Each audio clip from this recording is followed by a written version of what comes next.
So సీనన్ ఇప్పుడు corporator సీనన్ అని చెప్పేసి చెప్పాలా, లేకపోతే కాబోయే ఎమ్మెల్యే కావచ్చు ఎమ్మెల్యే కంటెంట్ చేసినటువంటి సీనన్ అని చెప్పేసి చెప్పాలా? మీరు ఎట్లా చెప్పినా పర్లేదు. ఇంత పెద్ద నియోజకవర్గంలో అది కూడా ప్రకాష్ గౌడ్ పైన ఒక కార్పొరేటర్ నుంచి డైరెక్ట్ గా ఎమ్మెల్యేగా సెకండ్ ప్లేస్ రావడం అనేది జరిగింది. అంటే ఓడిపోయినందుకు ఏమైనా బాధ ఉందా? సో ఖచ్చితంగా ఓడిపోయినప్పుడు బాధ అనేది ఎవరికైనా ఉంటుంది. ఖచ్చితంగా ఎమ్మెల్యే మళ్ళీ పోటీ చేస్తాం, మళ్ళీ పోరాడతాం. కాంగ్రెస్ పార్టీ ఫెయిల్యూర్ అయ్యింది, అది అందరికీ తెలిసిన విషయమే. మరి ఇలాంటి సమయంలో మీ ఎమ్మెల్యే ప్రకాష్ గౌడ్ గారు కాంగ్రెస్ పార్టీకి వెళ్ళడం ఏ విధంగా అనిపిస్తుంది? ప్రకాష్ గౌడ్ కాంగ్రెస్ పార్టీకి ఎందుకు పోయిందంటే చిన్న పిల్లని అంటే చెప్తారు. అంటే అభివృద్ధి కోసం పోయిందా, ఆస్తులు కాపాడుకోనికి పోయిందా అనేది అందరికి తెలుసు. సో గతంలో మీరు ప్రకాష్ గౌడ్ మీద ఛాలెంజ్ తీసుకోవడం అనేది జరిగింది, ఎప్పటికైనా సరే నీ మీద నేను గెలుస్తా అని చెప్పేసి కార్పొరేటర్గా ఉన్నప్పుడే. మరి ఇప్పుడు అయ్యో ఏముంది, అయిపోయిందా? ఏం అయిపోలే కదా, ఇంకా 2-3 సంవత్సరాలు అయితే మళ్ళీ ఎన్నికలు వస్తాయి. ఈ ఒక్క ఎలక్షన్తో అన్నీ అయిపోదు. ప్రకాష్ గౌడ్ ఇంకా రేవంత్ రెడ్డి ఉన్నారు. ప్రజలు ఆశీర్వదించినంత వరకే లీడర్లు, నాయకులు. ఆ రోజు కేసీఆర్ ఉన్నాడు, కేటీఆర్ ఉన్నాడు, ఈరోజు రేవంత్ రెడ్డి ఉన్నాడు. మీ వెనక ఎవరు ఉన్నారని? ఇంకా భారతీయ జనతా పార్టీ ఉంది, కేంద్రంలో నరేంద్ర మోడీ గారు. తెలంగాణ రాష్ట్రంలో భారతీయ జనతా పార్టీ ఏ విధంగా అయితే పోరాటం చేస్తుంది ప్రజల కోసం కూడా ప్రజలు గమనిస్తూ ఉన్నారు. ప్రజల ఇల్లు, గరీబుల ఇల్లు పుచ్చుకుంటాం, గరీబుల ఇల్లు కులగొట్టేస్తాం అంటే అది కాదు కదా. దాని అభివృద్ధి అన్నారు కదా. పాపము ఆ పేద ప్రజలు వాళ్ళ జీవితం అంతా కష్టపడితే ఒక ప్లాట్ కొనుక్కొని ఇల్లు కట్టి నువ్వు అట్లాంటి వైపు కూల్చేస్తా అంటే ఎట్లా? హైడ్రా ఎట్లా అయిపోయిందంటే అసెట్ ప్రొటెక్షన్ ఏజెన్సీ కాదు, Congress party leaders protection agency లాగా. సరే ఇద్దామంటే మాట్లాడితే నరేంద్ర మోడీ గారి వెనుక మేమంతా ఉంటాము, అసదుద్దీన్ ఓవైసీ ఫస్ట్ టైము మోడీజీ మీరు ఏం చేసినా కూడా మేము వెనుక మేము ఉన్నామని మర్చిపోకుండా అంత పెద్ద డైలాగ్ కొట్టినాక ఎందుకు మోడీ గారు సడన్గా ట్రంప్ ఏదో చెప్పిందని చెప్పేసి ఆపేయడం అనేది జరిగింది.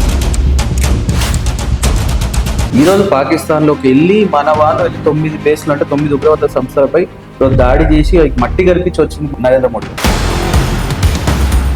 మళ్ళీ అటువంటి కార్యక్రమం చేసినాక పరస్పర దాడులు జరుగుతూనే ఉన్నాయి. అయినప్పటికీ కూడా మనం ఎక్కడ అడగకుండా మనం నిల్చుంటే ఈరోజు పాకు బేరసారాలకు వస్తాం. ఆయన ఇప్పుడు కాంగ్రెస్ ప్రభుత్వం ఫెయిల్యూర్ అయింది అనుకోవచ్చా, సక్సెస్ అయింది అనుకోవచ్చు? అసలు దాని గురించి డిస్కషన్ కూడా వేస్ట్. అసలు నా వర్షన్ కాదు, ప్రజలు చెప్తున్న వర్షన్ అని నేను చెప్తాను.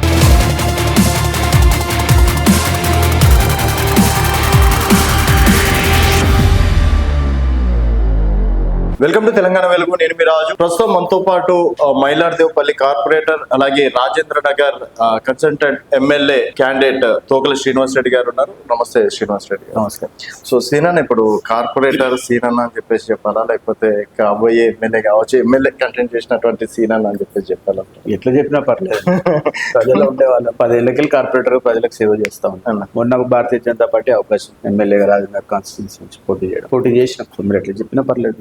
ఓకే, ఏదన్నా అంటే జస్ట్ 25,000 ఓట్లు, 25-30,000 ఓట్లు అంటే చాలా తక్కువ అనుకోవచ్చు. ఎందుకంటే ఇంత పెద్ద నియోజకవర్గంలో అది కూడా ప్రకాష్ గౌడ్ పైన ఒక కార్పొరేటర్ నుంచి డైరెక్ట్ గా ఎమ్మెల్యేగా సెకండ్ ప్లేస్ రావడం అనేది జరిగింది. అంటే ఓడిపోయినందుకు ఏమైనా బాధ ఉందా? ఈ రోజు అసెంబ్లీకి వెళ్ళి మనం కూడా అధ్యక్ష అంటుంటే ఆబ్వియస్గా ఓడిపోయినందుకు ఎవరికైనా బాధ అవుతుంటుంది కదా. అలా ప్రజాస్వామ్యంలో వచ్చి ఒక ఎన్నికల్లో పోటీ చేసేది ప్రజలకు గెలిచి ప్రజలకు సేవ చేసే అవకాశం వస్తుందని ఒక ఆశతో పోటీ చేస్తారు. పార్టీ కూడా కాలని అప్డేట్ అయితే గెలుస్తాడు, ఖచ్చితంగా పార్టీ నిలబెట్టగలుగుతాడు అనే ఉద్దేశంతోనే పార్టీ కూడా అవకాశం. ఖచ్చితంగా ఓడిపోయినప్పుడు బాధ అనేది ఎవరికైనా ఉంటుంది. అది ఓడిపోలే బాధ లేదు అంటే ఇంకా అది వేరే విషయం. కానీ ఖచ్చితంగా బాధ అనేది ఉంటుంది. అందులో నాకు ఎక్కువ బాధ ఎందుకు ఉంటుంది అంటే మేము ఓడిపోయింది వాస్తవానికి చెప్పాలంటే ఒక నైతికంగా వాస్తవానికి మేము గెలిచినట్టే భావం. రాజధాని నియోజకవర్గంలో ఖచ్చితంగా నైతికంగా భారతీయ జనతా పార్టీ గెలిచినట్టు. కానీ అక్కడ జరిగింది ఏంటి అంటే ఓన్లీ బీఆర్ఎస్ పార్టీ స్వయంగా గెలవలేదు. మనం బీఆర్ఎస్ పార్టీ ఎంఐఎం పార్టీ కుమ్మకై గెలిచింది. అది మనకు క్లియర్ గా కనిపిస్తాం. So MIM party BRS party కలిసి గెలిచారు తప్ప వాస్తవం నైతికంగా భారతీయ జనతా పార్టీ గెలిచింది. ఓకే,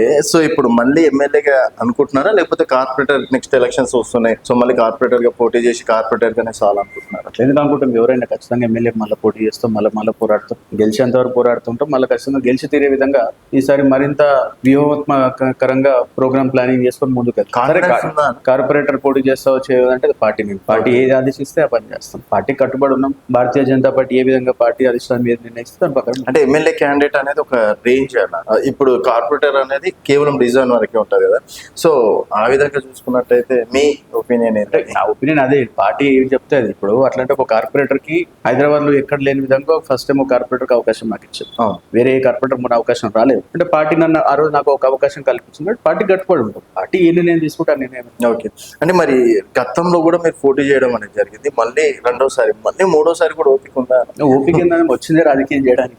రాజకీయంలో ఎన్నోసార్లు ఎంతో మంది ఇంకా 8 సార్లు 5 సార్లు 6 సార్లు పోటీ చేసిన వాళ్ళు ఉన్నారు. ఈరోజు ఒక 10 ఏళ్లలో ఒక 25 ఇయర్స్ అంటే ఒక 25 ఏళ్ళలో యువకుడుగా ఉన్నప్పుడు రాజకీయాల్లోకి వచ్చిన ఈ రోజు 34 సుమారుగా, అంటే ఈ 9-10 ఏళ్లలో దాదాపు 4 ఎన్నికలు కొట్లాను. 2 కార్పొరేటర్ ఎన్నికలు కొట్లాను, 2 ఎమ్మెల్యే సరే 4 2 కార్పొరేటర్లు అయితే గెలవగలిగి ఆ రోజు వేరే బీఆర్ఎస్ పార్టీ నుంచి కావచ్చు, మొన్న బీజేపీ పార్టీ నుంచి గెలవడం జరిగింది. మిగతా 2 ఎమ్మెల్యేలు అయితే పోటీ చేయడం జరిగింది. సరే ఇంకా ప్రయత్నం చేస్తాం, ముందు ఖచ్చితంగా ప్రయత్నం చేస్తాం. ప్రజలు అర్థం చేసుకో ఉంటారు. ఇప్పుడు నేను ఏమంటున్నా అంటే గతంలో అప్పుడు ఇండిపెండెన్స్ చేసిన అయినా కూడా ప్రజలు 18,000 అంటే సుమారుగా వేరే జాతీయ పార్టీల స్థాయిగా ఆ రోజు ఓట్లు ప్రజలు నాకు ఇష్టం. మొన్న అంటే మీరు అన్నట్టే అంటే ఇంత స్థాయిలో 2వ పొజిషన్ కి వచ్చి కేవలం 25,000-30,000 ఓట్లతో పోయిరన్న మీరు అనేది మళ్ళీ దాని అర్థం ఏంటి? ప్రజలు విశ్వసిస్తా ఉన్నారు కదా, ప్రజలు ఆలోచన చేస్తా ఉన్నారు, విశ్వసిస్తా ఉన్నారు. యువకుడు వచ్చిండు, విద్యావంతుడు వచ్చిండు, లేదు మంచి పిల్లడు వచ్చి చేసుకుంటున్నాడు, ఇక్కడ కార్పొరేటర్ గా నా పనితీరు ఏందో ప్రజలు చూస్తా ఉన్నారు కాబట్టి అవకాశం మళ్ళీ ముందుకు ఇస్తారు. ఇప్పుడు మన వాస్తవం చెప్పాలంటే ప్రజలు తప్పు కాదు, నేను అదే చెప్తా ఉన్నా. మొన్న జరిగిన ఎలక్షన్ ఎన్నికల్లో పూర్తిగా చూసుకున్నట్టయితే బీఆర్ఎస్ ఎంఐఎం కుమ్మకైందని చేసుకుంది కదా. ఈరోజు గతంలో 2018లో ఎంఐఎం పోటీ చేసినప్పుడు దాదాపు 50,000 ఓట్లు వచ్చిన ఎంఐఎం పార్టీకి మొన్న 20,000 ఓట్లు రావడం 30,000 22,000 తేడా 30,000 ఓట్లు. 30,000 ఓట్లు ఎక్కడ పోయినాయి అంటే బీఆర్ఎస్ పార్టీకి. వాళ్ళు ప్లాన్డ్ గా ముందే ప్రీ ప్లాన్డ్ గా ఒక యాదవ్ ని పెట్టడం, ఒక హిందూ క్యాండిడేట్ ని పెట్టడం ఎంఐఎం పార్టీ అంటే ఇవన్నీ కనిపిస్తా ఉన్నాయి క్లియర్ గా. సో ఖచ్చితంగా ముందు 100% గెలుస్తాం, ప్రజలు అవకాశం ఇస్తారు. సో పార్టీ సపోర్ట్ బాగానే చేసింది 100%.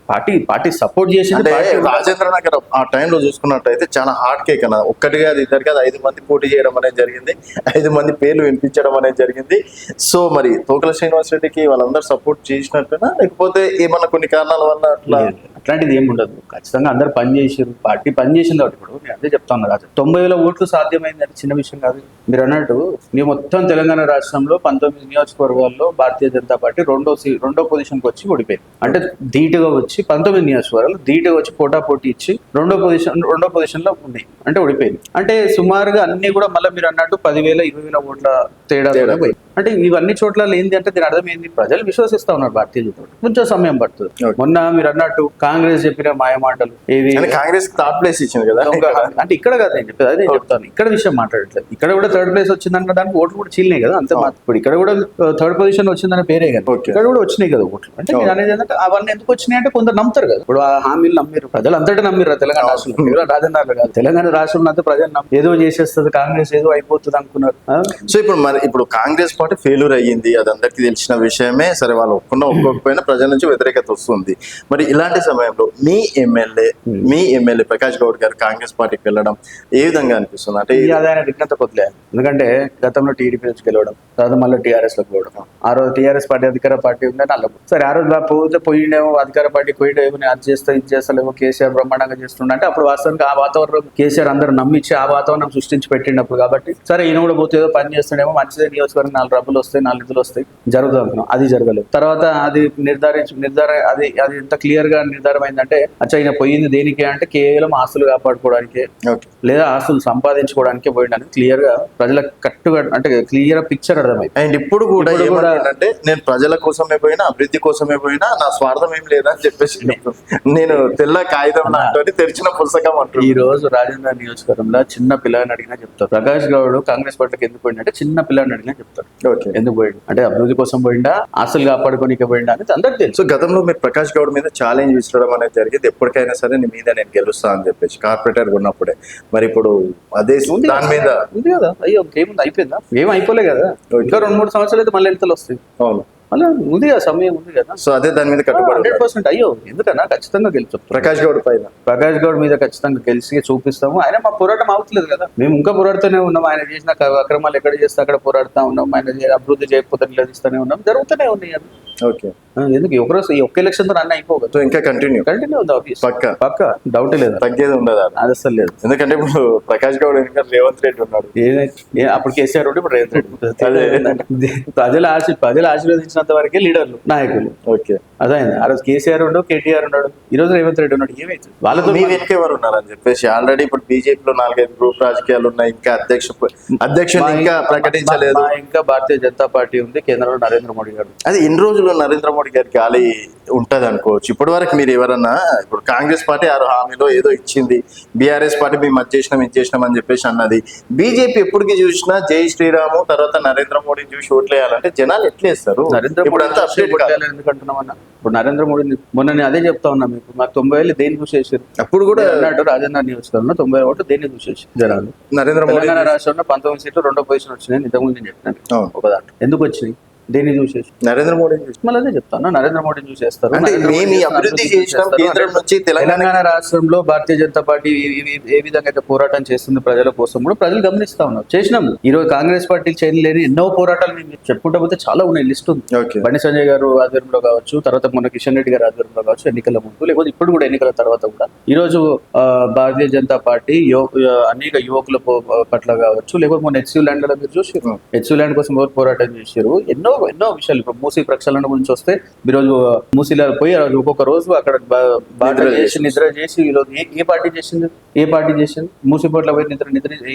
అంటే ఇక్కడ సబర్మతి నదినేమో ప్రక్షాళన చేయొచ్చు, ఇక్కడ మూసీ నది ప్రక్షాళన చేస్తా అంటే అడ్డుకోవాలి బీజేపీ. మేము మూసీ పట్ల ఏదైతే మేము చేసినామో, మూసీ బాట చేసి ఇక్కడ నిద్ర చేయడం జరిగిందో, ఆ రోజు ప్రతి నాయకుడు భారతీయ జనతా పార్టీ వాళ్ళు క్లియర్ గా చెప్పడం జరిగింది. అంటే మేము మూసీ ప్రక్షాళనకి వ్యతిరేకం కాదు, మేము కేవలం ఏదైతే చేస్తా ఉన్న కార్యక్రమంలో ఒక ఫేజ్ వైజ్ మేనర్ లో ఒక బ్యూటిఫికేషన్ ఆఫ్ మూసీ అనేది చేయండి. కానీ ప్రజల ఇల్లు, గరీబోల ఇల్లు గుంజుకుంటాం, గరీబోల ఇల్లు కులగొట్టేస్తాం అంటే అది కాదు కదా. అది అభివృద్ధి అన్నారు కదా. అభివృద్ధి అంటే ఉన్న దాంట్లో నువ్వు ఏం చేయగలుగుతావు. మేమేం చెప్పినాం, 2 సైడ్ ఇప్పుడున్న ఎగ్జిస్టింగ్ దాన్ని రీటైనింగ్ వాల్ కట్టి ఇంకా ముందుకు కబ్జాలు జరగకుండా కావచ్చు, లేకపోతే మరింత కూర్చోకుండా రీటైనింగ్ వాల్ కట్టేసి మంచి drainage system, sewerage treatment plants లేవు. ఫస్ట్ నీకు అందులోకి వచ్చే డ్రైనేజ్ అయితే నువ్వు సరి చేయాలి కదా. సివరేజ్ ట్రీట్మెంట్ ప్లాంట్స్ లేవు, సివరేజ్ ట్రీట్మెంట్ ప్లాంట్స్ ఏర్పాటు చేయండి, రిటైనింగ్ వాల్ కట్టండి, బ్యూటిఫికేషన్ చేయండి. అంటే నేను ఏం చెప్తానా, ప్రతిదానికి చేసే పద్ధతి అయితే ఉంటుంది కదా. నువ్వు ఇప్పుడున్న ప్రజలను డిస్టర్బ్ చేయకుండా పేద ప్రజలను, గరీబులను, ఇప్పుడు వాడు ఎంతో కష్టపడి పాపము ఆ పేద ప్రజలు వాళ్ళ జీవితం అంతా కష్టపడితే ఒక ప్లాట్ కొనుక్కొని ఇల్లు కట్టు, నువ్వు అట్లాంటి పోయి కూల్చేస్తా అంటే ఎట్లా? నువ్వు అభివృద్ధి మీ ఏరియాలో కూడా హైడ్రా కూల్చివేతలు జరిగినాయి, కొన్ని మీకు సంబంధించి కూడా కూల్చివేతలు జరిగినాయి, అది రావడం అనేది జరిగిందన్న. సో మరి ఏంటి హైడ్రా తన పని తను చేసుకోబోతుంది చూద్దాం ఎంతవరకు. ఇప్పుడు హైడ్రా గురించి మాట్లాడుకోవచ్చు కదా. హైడ్రా ఎట్లా అయిందంటే నిన్నగాక మొన్న పేపర్లో మా దగ్గర ఒకటి వచ్చి, ఏది స్థానిక ప్రజాప్రతినిధి ఉన్న ఎమ్మెల్యే ప్రకాష్ గౌడే ఆయన సుమారుగా 100 కోట్ల భూమి కబ్జా చేస్తున్నాడు రాశారు. మళ్ళీ హైడ్రా ఎందుకు ఇప్పుడు దాన్ని పట్టించుకోవట్లేదు? యాక్చువల్గా నేను అదే పేపర్ మేము కూడా ఇద్దాం, మేము కూడా నిలదీయాలి, ఎందుకు పట్టించుకోవట్లేదు? హైడ్రా ఎట్లా అయిపోయిందంటే ఒక కాంగ్రెస్ కమిటీ, అంటే అసెట్ ప్రొటెక్షన్ ఏజెన్సీ కాదు, అది Congress party leaders protection agency లాగా. ఓకే. సో హైడ్రా మీద అంతే కదా. ఇప్పుడు దాని పని దాన్ని చేసుకుంటుందంటే ఎవరు పని చేస్తుంది? హైడ్రా గరీబ్ దానికి పోతుంది, లేదా ఇంకోటి దానికి పోతుంది. కానీ కాంగ్రెస్ పార్టీ నాయకుల దానికి ఒకరికైనా పోయిందా?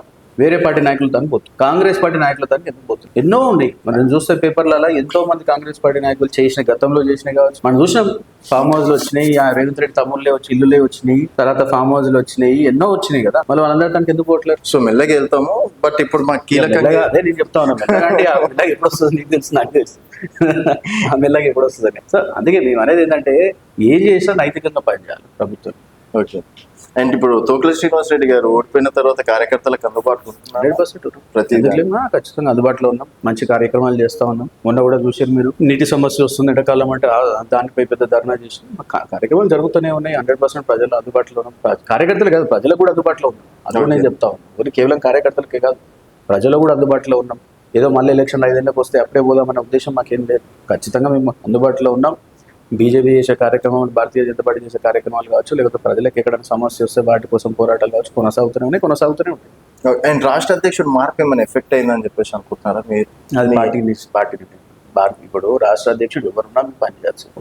పార్టీ కార్యకర్తగా, భారతీయ జనతా పార్టీ కార్యకర్తగా ఎవరు ఏ పార్టీ లీడర్లు ఎవరున్నా మాకు చెప్తే మేము పనిచేస్తాం. సో దాంట్లో ఎందుకు ఇంత జాప్యం జరుగుతున్నట్టు? ఎందుకు అన్న అంత పెద్ద యుద్ధం జరుగుతుంది, ఇప్పుడు మనం రాజకీయాలు మాట్లాడడం కరెక్ట్ కాదు. సరే, యుద్ధం అంటే మాట్లాడితే నరేంద్ర మోడీ గారి వెనుక మేమంతా ఉంటాము, అసదుద్దీన్ ఓవైసీ ఫస్ట్ టైం మోడీజీ మీరు ఏం చేసినా కూడా మేము వెనుక మేము ఉన్నామని మర్చిపోకుండా అంత పెద్ద డైలాగ్ కొట్టినాక ఎందుకు మోడీ గారు సడన్ గా ట్రంప్ ఏదో చెప్పిందని చెప్పేసి ఆపేయడం అనేది జరిగింది. సోషల్ మీడియాలో జరుగుతున్న వాదన ఇది. ఆపేయలేదు కదా. నిన్న నీకు నరేంద్ర మోడీ గారు మొత్తం దేశాన్ని ఉద్దేశించి నిన్న మాట్లాడినప్పుడు చెప్పింది క్లియర్, ఆపేయలేదు కదా నరేంద్ర మోడీ గారు. లేదు, blood and water cannot flow together అని వర్షం కూడా చెప్తాం. అర్థమైంది కదా, రక్తం నీళ్ళు ఒక దగ్గర. అదేవిధంగా టెర్రర్ ఉగ్రవాదంపై ఎత్తు విధంగా ఉపేక్షించేది లేదు అని చెప్పాడు. ఇంకా పాకిస్తాన్తో మాట్లాడేది ఉంటే కేవలం ఉగ్రవాదులని హతం చేసే విషయం కావచ్చు, లేదా వాళ్ళు పిఓకేని ఏదైతే అదే పాకిస్తాన్ ఆక్యుపైడ్ కాశ్మీర్ ఉందో దాన్ని రిటర్న్ చేసే విషయం ఉంటేనే మేము మాట్లాడతాం తప్ప ఇంకా వేరే విషయం మాట్లాడలేదా క్లియర్గా చెప్పారు కదా. ఆయన నరేంద్ర మోడీ గారు ఎక్కడ ట్వీట్ చేయలేదు, ట్రంప్ చెప్పిండు అందుకే ఆగినామని. ట్రంప్ ట్వీట్ చేసిండు. ఇక్కడ ఏం జరుగుతుందంటే మీరు ఫేస్బుక్ లో అవి చూసినట్టయితే ఇందిరాగాంధీ అప్పట్లో తల ఉంచలేదు, నరేంద్ర మోడీ ట్రంప్ కింద మరీ ఘోరంగా ఏంటంటే ప్రధానమంత్రిగా చూడాలి ఆయనని. అప్పుడు నేను ఏం చెప్తా ఉన్నా, నరేంద్ర మోడీ గారు ఎక్కడ కూడా స్టేట్మెంట్ ఇవ్వలేదు, ఎక్కడ కూడా వారు ట్రంప్ చెప్పాడు నేను అందుకే ఇన్నాను కూడా వచ్చి చెప్పలేదు. క్లియర్ గా ఎక్కడన్నా ఉందా అది కొన్ని నరేంద్ర మోడీ గారు ట్వీట్ చేశారు? లేదు. అంటే కేవలం ట్రంప్ ట్వీట్ చేయడంతోనే ఏదో జరిగిపోయిందనో లేకపోతే ఏదో అయిపోయిందని ప్రతిపక్షాలు అంటే ఎంత చిల్లరగా ప్రతిపక్షాలు దిగజారుతా ఉన్నాయంటే ఇంత పెద్ద సమస్య, ఇంత జటిలమైన సమస్య, ఇంత సెన్సిటివ్ ఇష్యూ. ఎందుకంటే ఇప్పటి వరకు ఏ ప్రభుత్వం కూడా ఈ విధంగా ఒక చిన్న ఒక టెర్రర్ అటాక్ కి ఈ విధంగా సమాధానం ఎప్పుడు తెలిసే పరిస్థితి ఎప్పుడు చూడలేము. మనం గతంలో ఎన్నో టెర్రర్ అటాక్లు జరిగినాయి మనకు తెలుసు, చూసుకుంటూ పోతే చాలా టెర్రర్ అటాక్లు జరిగినాయి కదా, 26/11 కావచ్చు, అవి కావచ్చు. అంత పెద్ద టెర్రర్ అటాక్ జరిగినప్పుడు కూడా ఎప్పుడు కూడా ఏ ప్రభుత్వం ఈ విధంగా సమాధానం చెప్పలేదు. ఈ రోజు పాకిస్తాన్ లోకి వెళ్ళి మన వాళ్ళు వెళ్ళి 9 బేస్లు అంటే 9 ఉగ్రవాద సంస్థలపై దాడి చేసి మట్టి కల్పించి వచ్చింది నరేంద్ర మోడీ గారితో. వాళ్ళు అట్లాంటి కార్యక్రమం చేసినాక పరస్పర దాడులు జరుగుతూనే ఉన్నాయి. అయినప్పటికీ కూడా మనం ఎక్కడ కూడా మనం నిల్చుంటే ఈరోజు పాక్ బేరసారాలకు వస్తూ ఉంది. పాకిస్తాన్ ఆర్మీ పాకిస్తాన్ ప్రభుత్వం బేరసారాలకు వచ్చి ప్రయత్నిస్తూ ఉంది, ఏదో ఒకటి అడిగి మనం ఏదో చేసే విధంగా ప్రయత్నం చేస్తూ ఉంటే అయినా కూడా మనం నిక్కచ్చిగా నిలబడి ఈరోజు మా భారతదేశం ఎక్కడ కూడా తల వంచదు, ఎక్కడ కూడా వెనుకడిగి చేసేది లేదు.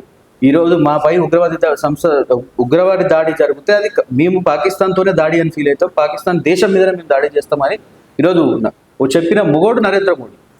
వాళ్ళు ఇంతసేపు దాన్ని దిగజార్చి ఈరోజు రాజకీయం చేసుకుంటూ వచ్చి అరే ట్రంప్ కొంగిండు లేకపోతే అట్లా చేసిండు అనేది ఇంకా అది వాళ్ళ విఘ్నత కొద్దియాలి. ఎందుకంటే ఇట్లాంటి విషయంలో కూడా రాజకీయం చేసే పరిస్థితి అయితే వేస్ట్. ఇంకా మీరు అలా సోషల్ మీడియా చెప్తుంది అంటే ఇంకా సోషల్ మీడియా ఇలా చేపిస్తుందోవరు చేస్తుందోవరు అన్ని తెలుసు. ఓకే, అండ్ ఇప్పుడు కాంగ్రెస్ ప్రభుత్వం ఫెయిల్యూర్ అయింది అనుకోవచ్చా, సక్సెస్ అయింది అనుకోవచ్చు? ఎందుకంటే సన్న బియ్యం లాంటి మీ నియోజకవర్గంలో కూడా రావచ్చు, తర్వాత ఫ్రీ బస్సులు మీ మహిళలు కూడా ఎక్కచ్చు, తర్వాత 200 కరెంటు కావచ్చు, తర్వాత 500 గ్యాస్ సిలిండర్లు కావచ్చు, ఇలాంటివి చాలా నడుస్తున్నాయి. ఏ వచ్చినాయి 500 గ్యాస్ సిలిండర్ అందరికీ వస్తున్నారు, కొందరికి అయితే వస్తుంది, కొందరికి అందరికి రావట్లేదు. ఇప్పుడు మనం మాట్లాడుకుంటూ పోతే ప్రభుత్వం ఏదైనా పథకం పెడితే అందరికీ అందినప్పుడే అది సక్సెస్ఫుల్ పథకం, అప్పుడే ప్రభుత్వాలు చెప్పాలి నేను ఇంప్లిమెంట్ చేసిన. అవునా కదా? ఈరోజు సుమారుగా ఒక 20%, 30% మందికి ఇచ్చి 70% మందికి ఇవ్వకుండా నేను పథకం ఇంప్లిమెంట్ చేసిన, పథకం ఇచ్చేసిన అని చెప్తే ఎట్లా? సరే, ఈరోజు మీరు నేను మాట్లాడుకున్న ప్రజలు చెప్తున్నారు కదా, మనం ఎన్నో దగ్గర చూస్తా ఉన్నాం, ప్రజలు చెప్తా ఉన్నారు కదా, ఇప్పుడు మార్కెట్లోకి వెళ్ళినా లేకపోతే బయటికి వెళ్తే ప్రజలు చెప్తా ఉన్నారు కదా కాంగ్రెస్ ప్రభుత్వం పాలన ఏ విధంగా పాలన. అసలు దాని గురించి డిస్కషన్ కూడా వేస్ట్. అసలు నాకు తెలిసి మరి ఇట్లా తీసేస్తుంది కడుపు 18 గంటలు ప్రజలు చెప్తా ఉన్నారు అంటారు. నేను ఏమంటున్నా, ప్రజలు చెప్తా ఉన్న వర్షన్ ఇది నా వర్షన్ కాదు, ప్రజలు చెప్తున్న వర్షన్ అని నేను చెప్తున్నా. ప్రజలు మాట్లాడుతా ఉన్నారు కదా. 60,000 ఉద్యోగాలు, ఏం 60,000 ఉద్యోగాలు? ఆయన 60,000 ఉద్యోగాలు ఇచ్చినాము, తర్వాత పెట్టుబడులు తీసుకొస్తున్నాము, 1,000 కోట్ల పెట్టుబడులు వస్తున్నాయి, అంతర్జాతీయంగా అందాల పోటీలు కూడా నిర్వహిస్తుండ్రు. ఇన్ని గొప్ప పథకాలు పోటీలు ఇప్పుడు అవసరం, తెలంగాణ నిర్వహించడం అవసరం. ఇటువంటి సమస్య ఉంది, ఇటువంటి జరుగుతున్నప్పుడు అందరూ పోటీలు నిర్వహించడం అవసరం. అంటే ఇంకా ఇప్పుడు నేను ఏం చెప్తా ఉన్నా, చెప్పుకోవడానికి చాలా చెప్పుకుంటున్నారు. కాంగ్రెస్ ప్రభుత్వం ఏ విధంగా అయితే ఎలక్షన్ల ముందు చెప్తుందో ఎలక్షన్ తర్వాత చెప్తుంది. మళ్ళీ అదే రేవంత్ రెడ్డి గారు ఏమంటున్నారు, మేము ఒక్క హామీ కూడా ఇంప్లిమెంట్ చేయలేకపోతున్నాం, మేము ఇంప్లిమెంట్ చేయలేమని చెప్తున్నాడు కదా. ఆయన నోటితో 2 మాటలు ఎందుకు వస్తా ఉన్నాయి అన్నాడు. ఇప్పుడు ఇండియా కాంక్లేవ్లో వెళ్ళి ఏం చెప్తాడు, నేను ఒక హామీ కూడా ఇంప్లిమెంట్ చేయలేకపోతున్నాం, మేము ఇంప్లిమెంట్ చేయలేము, మనతో కాదు అని చెప్తాను. మళ్ళీ ఎందుకు అబద్ధాలు చెప్పినా అంటే రేస్ ఉంది, రేస్ మీద దొండా పోతా మేము బోల్నా పడతా, ఆయన నోటితో ఆయన చెప్తాను. మీరు నన్ను వండుకొని తిన్నా కూడా నా దగ్గర పైసలు లేవని చెప్తాను. నేను పథకాలు ఇచ్చే పరిస్థితిలో లేను, నేను కొత్త జీతాలు ఇచ్చే పరిస్థితులు అంటే రిటైర్మెంట్ పెన్షన్లు బెనిఫిట్స్ ఇచ్చే పరిస్థితులు లేదని నరేంద్ర మోడీ గారు రేవంత్ రెడ్డి గారు చెప్తాను. మళ్ళీ ఇంకా దాంతో మనం ఏం మాట్లాడుకోవాల్సిన అవసరం ఉంది? ఇంకా అంటే ఆయన ఓపెన్గా ఏం చెప్తా ఉన్నాడు అంటే, నేను ఉన్న ప్రభుత్వాన్ని ఇది ఉన్న విధంగా నడుపుకోవాలంటేనే నాకు చేతనవ్వట్లేదు, ఈరోజు ప్రభుత్వం ఈ పరిస్థితికి వచ్చేసింది, ఇంకా నేను ఏం చేయలేను అంటే ప్రజలను పడే పరిస్థితికి వస్తా ఉంది తెలంగాణ రాష్ట్రం అంటే ఎంత దిగజారిపోతుంది అనేది అర్థం చేసుకోవాలి. కేంద్రం ముఖ్యమంత్రి అన్నప్పుడు ఆయన చెప్పే దాంట్లో ఒకటి అర్థం ఉండాలా. మళ్ళీ అప్పుడు తెలియదా ఒక ప్రతిపక్ష నాయకునిగా ఒక పిసిసి వర్కింగ్ ప్రెసిడెంట్ ఉండి నీకు తెలియదా రాష్ట్ర పరిస్థితి ఏంది, ఆర్థిక పరిస్థితులు ఏ విధంగా ఉన్నాయి, ఆర్థిక పరిస్థితి సంక్షోభంలో ఉందా లేకపోతే మంచిగా ఉందా, లేకపోతే ఈరోజు దివాళా తీసే పరిస్థితి ఉందా, ఆ రోజు తెలియదా? హామీలు ఇచ్చేటప్పుడు ఎట్లా ఇచ్చినావు? మళ్ళీ లేదా మీ జాతీయ నాయకుడు రాహుల్ గాంధీ తెలియదా ఈ విషయం? రాహుల్ గాంధీ గారికి తెలియదా? మళ్ళీ రాహుల్ గాంధీ గారితో వచ్చి ఆయనతో పిలిపించి మీ నాయకులంతా డిక్లరేషన్లు ఇచ్చారు, హామీల మీద హామీలు ఇచ్చారు. మళ్ళీ ఆ రోజు తెలియదా ఏ పరిస్థితి ఉంది ఈరోజు తెలంగాణ రాష్ట్రంలో? రేపు మన చేతిలోకి వస్తే రేపు నిజంగా మనం ముఖ్యమంత్రి అయితే లేకపోతే మనం అధికారుల కోసం మనం ఇది చేయగలుగుతామా లేదా నాకు తెలియదు. మోసం చేసినట్టే కదా ప్రజలు, తెలిసి మోసం చేసినట్టే కదా. ఈరోజు నిజంగా నువ్వు సమర్థవంతమైన ముఖ్యమంత్రి అయితే, ఈరోజు నిజంగా నువ్వు సమర్థవంతమైన ప్రభుత్వం అయితే మీరు ఆర్థిక వనరులను క్రియేట్ చేయాలి, ఆర్థిక వనరులను సృష్టించాలి. ఏ విధంగా తీసుకురావాలి, ఏ విధంగా పెట్టుబడులు ఇవ్వాలి, లేకపోతే ఏ విధంగా ఈరోజు ఆర్థికంగా లావాదేవీలు వచ్చేటట్టు చూడాలి. ప్రజలు ఈ ఉన్న సంక్షోభం ఎట్లా రావాలంటే దాని గురించి ఆలోచన చేయాలి కదా. మళ్ళీ అవన్నీ చేయకుండా నాకు అప్పులు ముడతలేవు, నాకు ఎవడు అప్పులు ఇస్తలేడు, నేను అట్లున్నా నేను ఇట్లున్నా అంటే ఎట్లయితుంది పరిస్థితి? నువ్వు ప్రజలకు సమాధానం చెప్పుకునే విధానం ఇది కాదు కదా. అంటే ఇప్పుడు కేవలం డబుల్ ఇంజన్ సర్కార్ వస్తేనే తెలంగాణ బాగుపడుతుంది అనుకోవచ్చు. చూస్తున్నాం కదా ఈరోజు ఆంధ్రప్రదేశ్లో ఏం జరుగుతుంది, ఈరోజు ఆంధ్రప్రదేశ్లో ఏం జరుగుతుంది చూస్తా ఉన్నాం కదా. ప్రజలకు ఒక ఎగ్జాంపుల్ అంటారు నేను, ఎందుకంటే సరే ఆడ కొయిలేషన్ గవర్నమెంటే ఉంటుంది, అంటే అలయన్స్ గవర్నమెంటే ఉండొచ్చు కాదంటలేదు, బట్ అయినప్పటికీ కూడా ఈరోజు అమరావతి బ్రహ్మాండంగా మొన్న దాదాపు కొన్ని లక్షల కోట్లతో రూపాయలతో ఈరోజు ఇనాగ్రేషన్ నరేంద్ర మోడీ గారు అంటే లేదా ఎన్డీఏ కూటమితో టైఅప్ అయితేనే మీరు ఫండ్స్ ఇస్తారు, టైఅప్ కాకపోతే నేను అట్లా అనట్లేదు అంటే బాధ్యత ఉంది కాబట్టి చెప్తాం. మరి ఇక్కడ ఎందుకు బాధ్యత లేదు తెలంగాణ? ఇక్కడ ఎందుకు లేదు? మళ్ళీ అడిగి తెలంగాణలో ఇచ్చింది ఎవరు అంటున్నారు గుండు సుధా? ఈ రోజు అసలు తెలంగాణ రాష్ట్రంలో అంతో ఇంతో తెలంగాణ రాష్ట్రం ముందుకెళ్తుందా అంటే ఈరోజు నిజం చెప్పాలంటే నరేంద్ర మోడీ గారు ఇచ్చిన డబ్బులతో రూపాయి ఇస్తలేరు అని చెప్పేసి ప్రతి ఒక్కరు మీడియా ముందరికి వచ్చి మొత్తుకుంటారు. మేము నరేంద్ర మోడీ వల్లనే తెలంగాణ రాష్ట్రం నేను ఏం చెప్తా ఉన్నాను ఇప్పుడు నిజం చెప్పాలంటే అదే ఫిగర్స్ నేను I was not prepared for this in this, కానీ ఇది 100% నేను చెప్తాను. ఈరోజు మీరు చూస్తున్నట్టయితే మొన్నదాకా 14-15 ఫైనాన్స్ కమిషన్ ద్వారా లేకపోతే గ్రామ సడక్ యోజన విధంగా ప్రతి గ్రామాల్లో జరిగిన అభివృద్ధి అంతా నరేంద్ర మోడీ గారు చేసింది. నేను ఒక ప్రోగ్రామ్ కూడా చేసిన మధ్యలో సోకొకటి అని చెప్పేసి మీకు తెలిస్తే ప్రతి గ్రామంలో ఈరోజు నరేంద్ర మోడీ గారు అయితే కేంద్ర ప్రభుత్వం ఇచ్చిన నిధులు ఎంత, రాష్ట్ర ప్రభుత్వం ఇచ్చిన నిధులు ఎంత ప్రోగ్రామ్ చేసి అంటే మొత్తం తీసి బయట పెట్టిన నా నియోజకవర్గం మొత్తం తీసి బయట పూర్తిగా మా డబ్బులే ఉంది. 14-15 ఫైనాన్స్ కమిషన్ ద్వారా ఈరోజు కేంద్ర ప్రభుత్వం ఇచ్చిన నిధులతోనే ఈరోజు గ్రామాల్లో సీసీ రోడ్లు కావచ్చు, నర్సరీలు కావచ్చు, వైకుంఠ ధామాలు కావచ్చు, స్ట్రీట్ లైట్లు కావచ్చు, అంగన్వాడీ కేంద్రాలు కావచ్చు, ఇవన్నీ మనం ఇచ్చేది నరేంద్ర మోడీ కేసీఆర్ ఇచ్చిన అని చెప్పేసి ఆయన. నేను ఏం చెప్తా ఉన్నా, నేను వాళ్ళ ప్రభుత్వం ఇచ్చిన అటు చేద్దామని నేను బయట పెట్టినాను. నేను చెప్పేది అందుకే అంటున్నా not prepared well now, but అన్ని ఇచ్చింది నేను బయట పెట్టింది విత్ ఎవ్రీ ఆధారాలతో నేను బయట పెట్టాను. ఏమంటే పూర్తిగా ఈరోజు కేంద్రం ప్రభుత్వం నిధులు ఇస్తేనే ఇక్కడ అభివృద్ధి జరుగుతుంది. మీరు అనుకుంటున్నారు కేంద్ర ప్రభుత్వం వాటా లేదు, లేకపోతే కేంద్ర ప్రభుత్వం అసలు ఏమి ఇవ్వట్లేదు అనేది పెద్ద తప్పు. అంటే వాళ్ళకి తెలియదా మరి ఎందుకు బీజేపీ దాన్ని ఎక్స్పోర్ట్ చేయలేకపోతుంది ప్రజల వద్ద, ఎందుకు తీసుకెళ్లడంలో ఫెయిల్యూర్ అవుతుంది? ఎందుకు తెలియదు? సోషల్ మీడియా ప్రతి టీఆర్ఎస్ యాక్టివ్ ఉన్నంత బీజేపీ లేదు అని చెప్పేసి అనుకోవచ్చు. వాళ్ళు అంటున్నారు అనేది పక్కకు పెడదామన్నా. ఈరోజు ప్రతి గ్రామంలో మీరు వెళ్తే 10 పేదవాళ్ళకి ఈరోజు నరేంద్ర మోడీ గారు బియ్యం ఇస్తారనే విషయం తెలుసు. రేషన్ దుకాణంలో బియ్యం ఇచ్చేది నరేంద్ర మోడీ గారి ప్రభుత్వం అని తెలుసు. మరి అదేవిధంగా నా గ్రామాల్లో జరిగిన అభివృద్ధి అంతా నరేంద్ర మోడీ గారు చేస్తున్న ప్రభుత్వం అని పూర్తిగా తెలుసుకోవాలి. వారి సహకారం లేదు, కేంద్ర సహకారం లేదు. సరే ఇప్పుడు ఊర్లలో చూసుకున్నట్టయితే భారతీయ జనతా పార్టీ అంటే మీకు మైనస్ అయినటువంటి ఊర్లు ఎక్కువ ఊర్లలోనే లేదు. నాకు లీడ్ వచ్చింది, మండలంలో మొత్తం లీడ్ వచ్చింది. ఓకే, అంటే మీకు ఎక్కడ అన్ని పార్టీల మీద లీడ్ వచ్చింది. చాలా చోట్ల అయితే ఊర్లలో మైనస్ అయింది. బీజేపీ కన్నా సరే మీకు వచ్చిన ఉండొచ్చు, మీరు దగ్గరలో ఉండొచ్చు, అంటే ఇంకా గ్రామ స్థాయిలో బీజేపీ వెళ్ళలేదు, అవునా కదా? ఇట్లా అంటే మన అట్లా నేను అదే చెప్తాను. అట్లా ఇట్లా మీరు మాట్లాడతారు. గ్రామ స్థాయిలో ఎందుకు వెళ్ళలేదు? 100% గ్రామ స్థాయిలో వెళ్ళింది కాబట్టి తెలంగాణ రాష్ట్రంలో ఉన్న అన్ని బూత్లకి బూత్ ప్రెసిడెంట్, బూత్ అధ్యక్షుల కాడ నుంచి ఈరోజు సంబంధించిన బూత్ కమిటీలు, బూత్ అధ్యక్షులే కాదు బూత్ కమిటీలు, ఒక్కొక్క గ్రామానికి 10 మంది 10 నుంచి ఒక్కొక్క బూత్కి, ఒక్కొక్క గ్రామంలో ఉన్న ఒక్కొక్క బూత్కి 10 నుంచి 15 మంది కార్యకర్తలు ఉన్నారు. ఖచ్చితంగా మంచి మండల అధ్యక్షులు ఉన్నారు, మండల కమిటీలు ఉన్నాయి, కార్యకర్తలు ఉన్నారు, పనిచేస్తా ఉన్నారు, ప్రజలకు తీసుకుపోతా ఉన్నారు. సో రాజేంద్ర నగర్ లో అంటే ప్రతి దగ్గర ఉన్నట్టేనా 119 నియోజకవర్గాలు అట్లా ఉన్నట్టే? 100% లేరన్నట్టు ఉన్నారు. నేను చెప్తా. లేకపోతే ఆ రోజు కాంగ్రెస్ ఎక్కడో మూలకుండే ఎగ్జాంపుల్ చూసుకున్నట్టయితే దుబ్బాకలో ఓడిపోయింది, హైదరాబాద్ లో ఓడిపోయింది, తర్వాత మునుగోడులో అసలు డిపాజిట్లు కూడా రాలేవు, తర్వాత ఎమ్మెల్సీ ఎన్నికల్లో కూడా బీజేపీ గెలవడం అనేది జరిగింది. సో బీఆర్ఎస్ నువ్వా నేను అనుకున్నటువంటి సమయంలో మరి బీజేపీ మరీ 8కి పడిపోవడం ఏంటంటే కారణం అని ఏం చెప్తా ఉన్నాం. కొన్ని విషయాలు మేము అడ్మిట్ చేయాలి పొలిటికల్గా కూడా. కాంగ్రెస్ వాజ్ వెరీ సక్సెస్ఫుల్ అంటే కాంగ్రెస్ మంచి సక్సెస్ఫుల్ ఏదైందంటే బీజేపీ బీఆర్ఎస్ ఒకటి ఏదో ఒక ప్రొపగండా క్రియేట్ చేయడం సక్సెస్ అయింది. అంటే ప్రజల్లో పూర్తిగా తీసుకెళ్ళిపోయింది ఎట్లా అంటే కాంగ్రెస్ బీఆర్ఎస్ కవితను అరెస్ట్ చేస్తలేరు, కవితను ఎందుకు అరెస్ట్ చేస్తున్నారు అంటే బీజేపీ బీఆర్ఎస్ ఒకటి అందుకే కవితను అరెస్ట్ చేస్తున్నారు అని ఎన్నికల ముందు ఇది ప్రజల్లో బాగా తీసుకెళ్లే ప్రయత్నం చేశారు.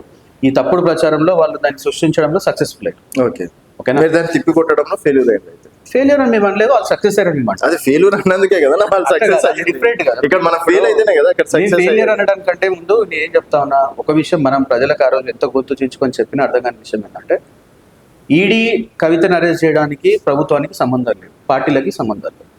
అది ఒక అది న్యాయపరమైన ఒక సంస్థ. దాని ఆధారంలో కోర్టులో ఉన్న కేసు వాళ్ళు ఎప్పుడు అరెస్ట్ చేయమంటే అప్పుడు అరెస్ట్ చేసుకుంటారు. దానికి పార్టీకి పొలిటికల్ పార్టీకి ప్రభుత్వానికి సంబంధం లేదని మనం ఎంత కొంచెం తెచ్చుకున్నా ప్రజలకు అది అర్థం కాల. ఓకే, అర్థమైందా? అది వాస్తవం కూడా, నేను చెప్పేది వాస్తవం కూడా. కానీ అయినప్పటికీ ప్రజలు లేదు అంటే వీళ్ళు సక్సెస్ఫుల్ ప్రొపగండా క్రియేట్ చేయగలిగినాం. ఎస్, బీజేపీ బీఆర్ఎస్ ఒకటే అందుకే కవితను అరెస్ట్ చేస్తున్నారు అనేది ఒక ప్రొపగండా క్రియేట్. రెండోది, కర్ణాటక రాష్ట్రంలో ఇచ్చిన ఏవైతే హామీలు ఉన్నాయో 6 హామీలు ఆడ ఫ్రీ బస్సు అవి ఇంప్లిమెంట్, అది సేమ్ ఇక్కడ చేసినట్టే అక్కడ ఒక ఫ్రీ బస్సు ఇంప్లిమెంట్ అయింది. కర్ణాటక గెలవంగానే ఒక్కటే చేయగలిగి ఆడ కూడా అది చేయగానే అది ఇక్కడ చూపించి మేము ఆడ కర్ణాటకలో ఫ్రీ బస్ ఇస్తామని మేము ఇచ్చినాం, ఈడ కూడా మేము అన్ని డిక్లరేషన్ మేము కూడా ఇస్తామని ప్రజలను మాది ఒక మాయ చేశారు. అంటే ఈ 2-3 విషయాల్లో ప్రజలకు ఏమైందంటే కేసీఆర్ మీద ఉన్న కోపం ప్లస్ అప్పుడు భారతీయ జనతా పార్టీ మీద ఉన్న కొంచెం ప్రేమ, ఇవి పక్కకు పెడితే ఈ కేసీఆర్ మీద ఉన్న కోపం అంతా అది రేవంత్ రెడ్డి ఓటు బ్యాంక్ అయింది. ఓకే, సో రేవంత్ రెడ్డి ఆ ఓటు బ్యాంక్ని తీసుకోవడంలో సక్సెస్ఫుల్ అయ్యాడు. కాంగ్రెస్ పార్టీ, రేవంత్ రెడ్డి అనలేడు, కాంగ్రెస్ పార్టీ సక్సెస్ అయింది. ఆ ఓటు బ్యాంక్ అంతా తీసుకోవడం సక్సెస్. అందుకని ప్రభుత్వం ఏర్పాటు చేయగలిగింది. కానీ ఈరోజు ప్రజలకు క్లియర్గా అర్థమవుతుంది. ఇప్పుడు రైజింగ్ తెలంగాణ కావచ్చు, ఇందిరమ్మ రాజ్యం కావచ్చు, మరి సక్సెస్ఫుల్ గా నడుస్తున్నాయా లేదా, ఇంకోసారి వచ్చే అవకాశాలు ఉన్నాయా?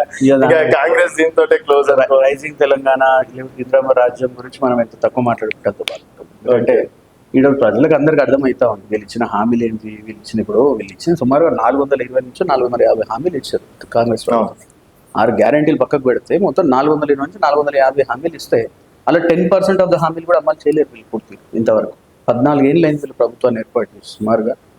అంటే ఇప్పుడు వాళ్ళు ఒక సెంటిమెంట్ క్రియేట్ చేస్తున్నారు ఏంటంటే కేసీఆర్ లంక బిందెలు ఎత్తుకుపోయిందని చెప్పేసి ఒకటి, కేసీఆర్ చేసినటువంటి అప్పులకు మిత్తిలు కడుతున్నామని ఒకటి, ఇదంతా కేసీఆర్ వల్లనే మేము ఏం చేయలేకపోతున్నాం అని చెప్పేసి. సో జనాలు ఆ సెంటిమెంట్ ని నమ్మే అవకాశాలు ఉన్నాయంటారా? ఇప్పుడు రేవంత్ రెడ్డి గారు ఏమంటున్నారంటే ఆ రోజు తెలంగాణ సెంటిమెంట్ తెచ్చినా నేను కూడా సెంటిమెంట్ తెచ్చుకుంటా, అయ్యో పాపం రేవంత్ అనే విధంగా నేను చేసుకుంటా, కేసీఆర్ అన్యాయం చేసిండు నాకు అనే విషయం అంటున్నాడు. కేసీఆర్ 100% అన్యాయం చేసిండు, అది వేరే విషయం. కేసీఆర్ తెలంగాణను మట్టింతరం ఉంచింది కేసీఆర్, అలా డౌట్ లేదు. ఎందుకంటే ఫైనాన్షియల్ సర్ప్లస్ ఉన్న ఒక రాష్ట్రాన్ని తీసుకుని అప్పులపాలు చేసి కంప్లీట్ గా నాశనం చేసింది కేసీఆర్, అందులో డౌట్ లేదు. ప్రజలు ఈరోజు ఏం అంతలేదు అది కేసీఆర్ కరెక్ట్ అని 100% చేసి. కానీ రేవంత్ రెడ్డికి సామర్థ్యం లేక, అది చేసుకునే విధానం రాక ఆయన ఇప్పుడు ఏం చేస్తున్నాడు అంటే ఇది అవుట్ ఆఫ్ హ్యాండ్స్ అయిపోతుంది, నాకు ఎక్కడ అర్థమవుతుంది అని పరిస్థితి. ఎందుకంటే కాంగ్రెస్ ఎట్లుంటుందన్నా, ఒకరు పైపోతుంటే ఒక కాలు పట్టుకుంటుంది. మనకు తెలిసిన విషయం కాంగ్రెస్ ప్రభుత్వం ఎటువంటిది, కాంగ్రెస్ ప్రభుత్వంలో లీడర్షిప్ ఎట్లాంటిదో మనకు తెలుసు. ఆయన పోతున్న హెలికాప్టర్ అంటే నాకు కూడా హెలికాప్టర్ కావాలని ఇంకో మంత్రి కొట్లాడినాను మొన్న చూసిన పేపర్. అంటే అట్లుంది పరిస్థితి. కాబట్టి దీన్ని పైకి తీసుకురావాలంటే ఎవరు సపోర్ట్ ఉండలేదు పార్టీలో, మంత్రులు సపోర్ట్ చేసుకుంటలేరు, ముఖ్యమంత్రికి ఎవరు సపోర్ట్ ఇస్తలేరు, లేదా ఈ పరిస్థితి ఏది పైకి పోయే పరిస్థితి కనిపిస్తలేదు అని చెప్పి ఆయన కొత్తగా ఏం చేసినంటే నేను ఒక ఎమోషన్ క్రియేట్ చేస్తా, అయ్యో పాపం నిజంగానే రేవంత్ రెడ్డి గారికి ఎంత కష్టం వచ్చింది, తీసుకొచ్చి కేసీఆర్ ఇట్లా చేసిందంటే కేసీఆర్ని అన్యాయం చేసిన అది వేరే విషయం. కానీ ఈయన చేస్తున్న దాంట్లో ఏం జరుగుతుంది ప్రతిఫలంగా అంటే తెలంగాణ రాష్ట్రం యొక్క ఇమేజ్ అనేది కంప్లీట్గా ఖరాబ్ అయిపోయింది. ఓకే, నేషనల్ వైడ్గా ఈరోజు తెలంగాణ రాష్ట్రంకి ఒక ఇమేజ్ ఉండేది. ఎస్, కొత్తగా ఏర్పడ్డ కంట్రీ, కొత్తగా ఏర్పడ్డ దేశం, రాష్ట్రం. సో యంగ్ రాష్ట్రం మంచిగా ఉంటుంది, కొత్త స్టేట్, యంగ్ స్టేట్ అని చెప్పేసి అలా fast moving up developing state. ఎందుకంటే మంచి పెద్ద హైదరాబాద్ అనేది పెద్ద మెట్రోపాలిటన్ సిటీ ఉంది, లేకపోతే మంచి ఐటీ సెక్టర్స్ ఇన్ఫ్రాస్ట్రక్చర్లో మంచి డెవలప్మెంట్ జరుగుతూ ఉంది. Many of the companies, IT companies వచ్చి డెవలప్మెంట్ చేస్తూ ఉన్నాయి అనేది ఒక మంచి ఇమేజ్ బిల్డప్ అయ్యింది మనకి. కానీ ఆ ఇమేజ్ అంతా ఈరోజు ఏమైపోతుందంటే దిగజారిపోతాం. మాకు వేరే గత్యంతరం లేదు, నాకు అప్పులే పూడతలేవు, అసలు పైసలే లేవు, నేను పెన్షన్లు ఇవ్వడానికి పెన్షన్లు ఇవ్వాలని అవుతా, మీరే వచ్చి నిర్ణయించుకోరు అని ఈ విధంగా మాట్లాడడంతో, అంటే ఈయన కేవలం ఒక్క వేదిక మీద మాట్లాడుతున్నాడు. రేవంత్ రెడ్డి గారు ఇప్పటికీ 3-4 వేదికల మీద మాట్లాడారు. అది ఏమైపోతుందంటే అది తెలంగాణ రాష్ట్రాన్ని నిజంగా ఇమేజ్ డౌన్ చేసిన విధంగా అంటే ఒక ప్రొపగండా క్రియేట్ అవుతుంది. సో దయచేసి నేను ముఖ్యమంత్రి నేను నిజంగా మీ ద్వారా కాంగ్రెస్ పార్టీని కూడా ఏం కొడతామంటే మీకు చేతనైనంత వరకు మీరు రాష్ట్రాన్ని బాగు చేయండి. మీకు చేత కాబట్టి వదిలేసుకోండి, కానీ రాష్ట్రాన్ని బదలం చేయండి. ఒకవేళ ఈ టైంలో మీకు ఇచ్చిన మీరు సక్సెస్ఫుల్ చేస్తారా? 100% చేస్తారు. ఎందుకు చేయరు? 100% చేస్తారు. ఎన్ని రాష్ట్రాల్లో అలాంటి సామర్థ్యం అంతా నాయకుడు ఉన్నారన్న, ఎందుకు లేరు? అందరు సమాజం ఎందుకు లేరు? ఇప్పుడు మా దగ్గర కేంద్ర మంత్రులు ఉన్నారు, కేంద్ర హోంశాఖ మంత్రులు ఉన్నారు, మైనింగ్ మంత్రి కేంద్ర మంత్రులు ఉన్నారు. ఎందుకు లేరు బీజేపీలో? ఈరోజు బీజేపీలో ఒక అడ్వాంటేజ్ కూడా మీకు చెప్తాను. ఇది మా దగ్గర 100% ఉన్నారు. మా దగ్గర చాలా మంది నాయకులు ఉన్నారు, పేర్లు అంటే అందరూ సమానంగా నేను చెప్పగలుగుతా. మా దగ్గర 8 మంది పార్లమెంట్ సభ్యులు ఉన్నారు ఈరోజు తెలంగాణ రాష్ట్రంలో. బ్రహ్మాండంగా అదే సీనియర్ నాయకులు ఉన్నారు. దీన్ని పక్కకు పెడితే బీజేపీ స్ట్రాటజీలో ఇంకోటి కూడా ఉంది. ఫస్ట్ టైం కూడా కొత్త వ్యక్తికి అవకాశం ఇచ్చి ముఖ్యమంత్రి చేసి తెలంగాణ రాష్ట్రం బ్రహ్మాండంగా ముందుకు తీసుకువెళ్ళేది కూడా ఉంది. ఓకే, అవకాశం కూడా ఉంది. ఇప్పుడు మీరు రాజస్థాన్ కావచ్చు, మన ఢిల్లీలో కావచ్చు, ఇంకో దగ్గర మధ్యప్రదేశ్లో కావచ్చు, కొత్తగా గెలిచిన ఎమ్మెల్యేలకు కూడా ముఖ్యమంత్రులు చేసి గెలిపించి, అంటే గెలిచిన తర్వాత వాళ్ళకి అవకాశం ఇచ్చి వాళ్ళని ముఖ్యమంత్రి పీఠంలో కూర్చోబెట్టి కూడా తెలంగాణ అంటే రాష్ట్రాన్ని మంచి పరిపాలన ముందుకు తీసుకెళ్లిన ప్రభుత్వం కేంద్ర ప్రభుత్వం నరేంద్ర మోడీ గారి ప్రభుత్వం. అయినా ఇప్పుడు మీరు విమర్శిస్తున్నట్టే మొన్న ఈటెల గారు ఒక మెట్టెక్కి ఒరేయ్ అది ఇది అని చెప్పేసి ముఖ్యమంత్రి గారిని సంబోధించడం, తర్వాత ఈటెల గారిని జగ్గారెడ్డి గారు కావచ్చు, తర్వాత మహేష్ కుమార్ గౌడ్ గారు కావచ్చు, అసలు మహేష్ కుమార్ గౌడ్ గారు అయితే ఏకంగా అసలు నువ్వు రెడ్డియా ముదిరాజ్ కులమా అన్నట్టు కూడా విమర్శించారు. అంటే ఎందుకు దానిపైన ఎవరు ఎక్కువ స్పందించట్లేదు? అంటే ఆయన వ్యక్తిగతం అని చెప్పేసి స్పందించట్లేదు. నిన్న మొత్తం బీజేపీ కార్యకర్తలు అంతపోయి ఆయన ఇంటికి కాపలుగా ఇంటి బయట ఉండి కాంగ్రెస్ వాళ్ళు వస్తున్నారంటే అంటే దానికి ఖండించడం కూడా జరిగింది. అన్ని రకాలుగా అన్ని సోషల్ మీడియా మాధ్యమాలు కావచ్చు, అన్ని రకాలు కావచ్చు, భారతీయ జనతా పార్టీ కూడా ఖండిస్తాం. ఒక విషయం ఏంటంటే ఈటల రాజేందర్ ఆ విధంగా మాట్లాడడం కారణం ఏంటంటే ఆయన సహనం కోల్పోవడం కారణం ఏంది? ఆయన ప్రజల బాధ ఎందుకు చూస్తూ ఉన్నారు, ప్రజలు ఏ విధంగా ఇబ్బంది పడతా ఉన్నారు, పేద ప్రజల కోస ఏందని ఆయన చూస్తూ ఉన్నాడు, దగ్గరికి వెళ్ళి చూస్తూ ఉన్నాడు. ఇప్పుడు ఆయన పార్లమెంట్ పెద్దది, మనందరికీ తెలుసు మల్కాజ్గిరి పార్లమెంట్ అనేది పెద్దది. ప్లస్ ఈ హైదరాబాద్ కావచ్చు, మూసీ ఎఫెక్ట్ ప్రాంతాల్లో చాలా ఎక్కువ ప్రాంతం ఈయన పార్లమెంట్లోకి వస్తుంది. సో అన్న ఇప్పుడు నుంచో కూడా ఏంది పాపం ఈటల రాజేందర్ గారు అంటే దాదాపు 3 నెలలు 4 నెలలు మొత్తం హైదరాబాద్ మీద అనేది ఎక్కడ హైదరాబాద్ నోటీస్ ఇస్తే అక్కడ అన్న పోయి కూర్చోవడం, హైదరాబాద్ వ్యతిరేకంగా కావచ్చు, లేకపోతే ప్రజలకు మద్దతుగా కావచ్చు, ధర్నాలు చేయడం, కూర్చోవడం, వాళ్ళ బాధలు వినడం, వాళ్ళ గోస చూడడం అంటే అన్ని చూడడంతో పాటు మూసీ ప్రచారం జరుగుతుందని ఈయన మార్కింగ్ చేసినప్పుడు కూడా రివర్ బెడ్ ఏంది, FTL ఏంది, అదేంది ఇదేంది అన్న దాంట్లో కొన్ని కాలనీ లేదు దాదాపు. అంటే అవి ఎట్లా పోతున్నాయంటే 200-300 ఇల్లులు ఒక్కొక్క కాలనీలో. అది కూడా ఏంటి, ఒక్కొక్క ఇల్లు ₹1 2 కోట్లు వాల్యూ. ఈరోజు హైదరాబాద్ ప్రాంతంలో నగరంలో 300 గజాలన్నా ఈరోజు ఎక్కడ కూడా 34,000 తక్కువ లేదు కదా. అట్లా అనుకున్న ₹1 ప్లాటే కదా.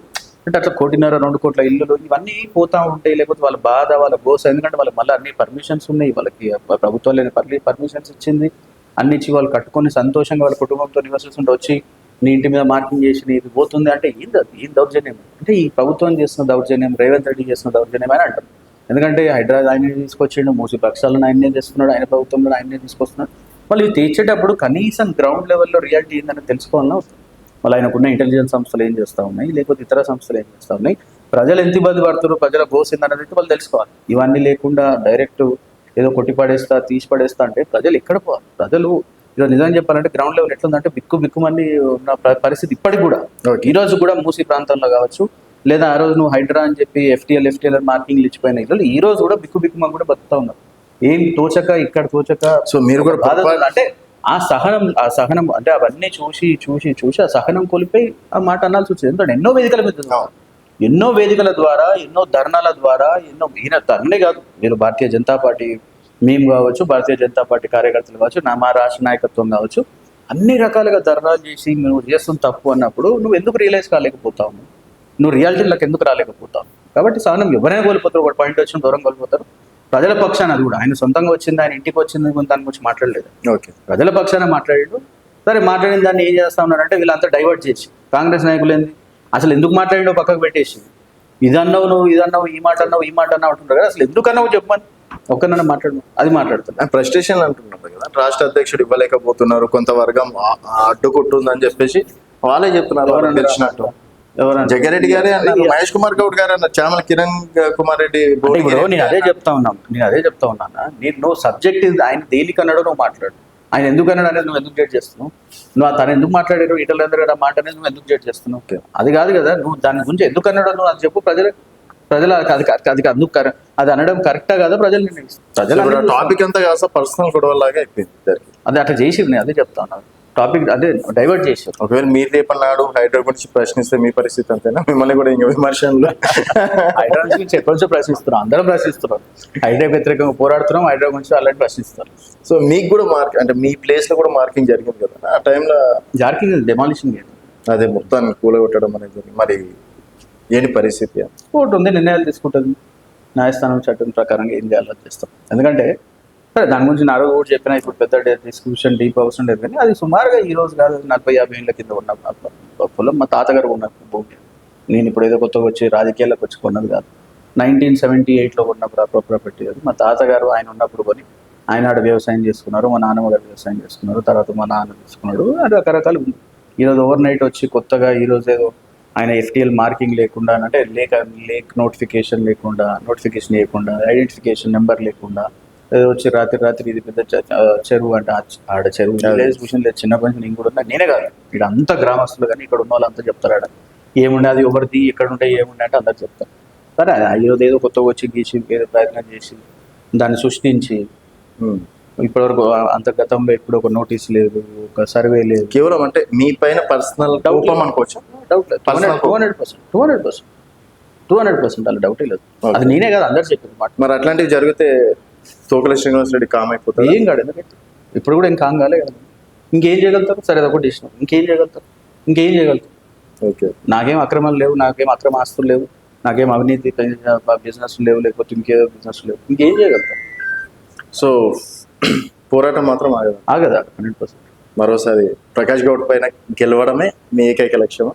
ప్రకాష్ గౌడ్ పైన గెలవడం, భారతీయ జనతా పార్టీ భారతీయ జనతా పార్టీ కాషాయం జెండాని ఎగరేయడం పక్క ఎగురుతుంది అనుకోవచ్చు. 100%. లాస్ట్ టైమే అన్నారు 2023లో అదే కోట పైన ఎగిరేసామని బండి సంజయ్ గారు రావడంతో ఆ మాట అన్నారు. మరి 28 కోరిక నెరవేరుతుందా లేదా? కార్యకర్తల ఆశ ఖచ్చితంగా నెరవేరుతుంది. ప్రజలు ఈరోజు ఎదురు చూస్తూ ఉన్నారు, ప్రజలు రియలైజ్ అవుతా ఉన్నారు. ప్రజలకు ఒకటి అర్థమైంది. ఆ రోజు కేసీఆర్ గారికి ముఖ్యమంత్రికి అవకాశం ఇచ్చినాం, కేసీఆర్ నట్టింట్లో ముంచిపోయాడు. రేవంత్ రెడ్డికి అవకాశం ఇస్తే రేవంత్ రెడ్డి ఆ 10 నెలలనే మన నట్టింట్లో ముంచేసి ఉన్నారు అనేది ఈరోజు ప్రజలకు పూర్తిగా అర్థమవుతుంది. ఖచ్చితంగా రేపు రానున్న రోజులు అభివృద్ధి జరగాలి, నిజాయితీగా మంచిగా ఒక ప్రభుత్వాన్ని పరిపాలన అందించాలంటే కేవలం భారతీయ జనతా పార్టీతోనే కాదు. ప్రజలు ఈరోజు గుర్తిస్తూ ఉన్నారు. ఖచ్చితంగా రానున్న రోజుల్లో ఫ్యూచర్లో 100% నేను చెప్తా ఉన్నా, భారతీయ జనతా పార్టీ అధికారంలోకి రాబోతుంది. Okay, all the best. అంటే మిమ్మల్ని దాదాపు 10 సంవత్సరాలు మీరు చేస్తున్నటువంటి పోరాటాన్ని చూస్తున్నాం కాబట్టి మనస్ఫూర్తిగా చెప్తున్నాం, ఆల్ ది బెస్ట్ ఇంకోసారి. Thank you so much. ఇది తోకల శ్రీనివాస్ రెడ్డి గారితో స్పెషల్ చిట్ చాట్. మరో కేసుతో మళ్ళీ కలుద్దాం. చూస్తూనే ఉండండి తెలంగాణ.